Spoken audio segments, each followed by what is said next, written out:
મૃગીકુંડમાં ઘૂસીને વિવાદ કરનારી કીર્તિ પટેલનો વધુ એક વિડીયો સોશિયલ મીડિયામાં વહેતો થયો છે। આ વિડીયોમાં કીર્તિ પટેલ સુરક્ષા વ્યવસ્થામાં તૈનાત 2 મહિલા પોલીસ ઇન્સ્પેક્ટર સાથે દાદાગીરી કરતી અને અપશબ્દો બોલતી નજરે પડે છે। સમગ્ર ઘટનાનો વિડીયો સોશિયલ મીડિયામાં ખૂબ જ વાયરલ થઈ રહ્યો છે।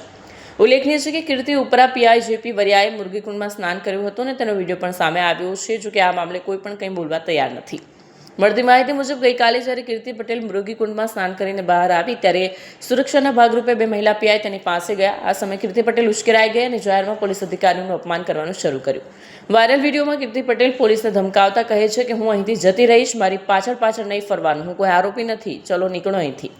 માત્ર એટલું જ નહીં, કીર્તિએ અત્યંત તોછડી ભાષામાં પોલીસ અધિકારીઓ માટે મારી બેટીઓ જેવા શબ્દો વાપર્યા અને રોબ જમાવતા શબ્દો વાપર્યા। પોલીસ જેવી શિસ્તબદ્ધ પાંખના અધિકારીઓ સાથે કરવામાં આવેલા ગેરવર્તનને જૂનાગઢ પોલીસ તંત્રે ગંભીરતાથી લીધું છે। આ વિડીયો વાયરલ થતાં જૂનાગઢ એસપી સુબોધ ઓડેડારાએ તપાસના આદેશ આપ્યા છે।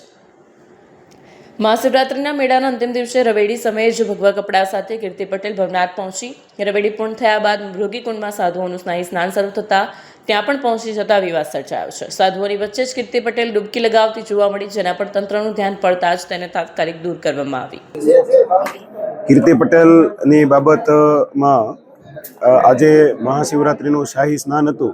એ દરમિયાન ગેટ પર પ્રેશર હોવાના કારણે એક સાથે ઘણા બધા લોકો આવી ગયેલા હતા।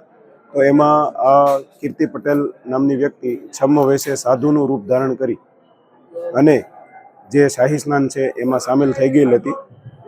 આ બાબતે સાધુ સંતો દ્વારા અમારું ધ્યાન દોરવામાં આવતા તાત્કાલિક ધોરણે પોલીસ દ્વારા તેમને દૂર કરવામાં આવેલ હતી। આ બાબતે જો કોઈ અનિચ્છનીય કૃત્ય ગણાતું હશે તો ત્રણેય અખાડાઓની માર્ગદર્શન લઈ અને એમના વિરુદ્ધ કાયદેસર કાર્યવાહી કરવામાં આવશે।